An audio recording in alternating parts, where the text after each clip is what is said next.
KPU Rokan Hulu menggesa pemutakhiran data pemilih sesuai perintah Mahkamah Konstitusi. Terdapat 8.336 daftar pemilih yang akan dilakukan penyisiran untuk dijadikan daftar pemilih PSU yang akan digelar 13 Juli 2024 mendatang. Persiapan demi persiapan terus dilakukan KPU Rokan Hulu jelang pelaksanaan pemungutan suara ulang di 31 TPS PT Torganda, Kecamatan Tambusai Utara, Kabupaten Rokan Hulu. Salah satu persiapan yang dilakukan yaitu mempersiapkan data pemilih sesuai perintah Mahkamah Konstitusi. Ketua KPU Rokan Hulu CP Abdul Hussein mengatakan terdapat 8.336 data pemilih yang akan dilakukan pemutakhiran. Data tersebut berasal dari data DPT Pemilu 2024 sebanyak 7.462 pemilih, daftar pemilih tambahan 342 pemilih, dan daftar pemilih khusus sebanyak 532 pemilih di 31 TPS pada 14 Februari 2024 lalu. KPU juga sudah berkoordinasi dengan manajemen PT Torganda guna meminta data karyawan aktif dan yang di PHK sebagai bahan untuk menyusun DPT PSU.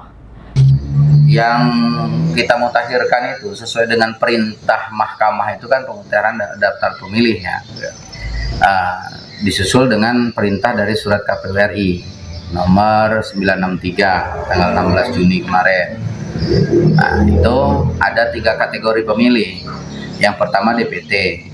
Kalau DPT yang kita mutakhirkan tuh DPT baik yang dia menyalurkan hak suaranya ataupun dia yang tidak hadir ke TPS waktu itu kita mutakhirkan lagi. Termasuk DPK dan DPTB. Yang kedua kategori DPTB. DPTB ini DPTB masuk. DPTB dari luar yang masuk ke 31 TPS di 14 Februari.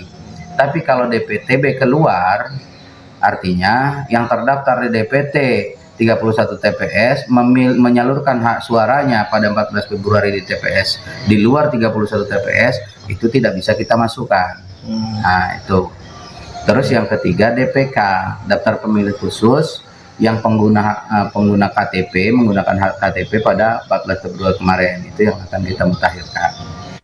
Pemungutan suara ulang di 31 TPS PT Torganda terjadi setelah MK menemukan indikasi adanya kelalaian petugas dalam mendistribusikan undangan memilih sehingga berpengaruh terhadap rendahnya partisipasi pemilih di 31 TPS tersebut. KPU menyatakan tidak terdistribusikannya undangan memilih tersebut disebabkan banyaknya pemilih dalam DPT yang tidak dapat ditemui karena tidak lagi berdomisili di PT Torganda akibat PHK massal yang dilakukan perusahaan tersebut. Dari Rokan Hulu, Ari Ezwindra melaporkan.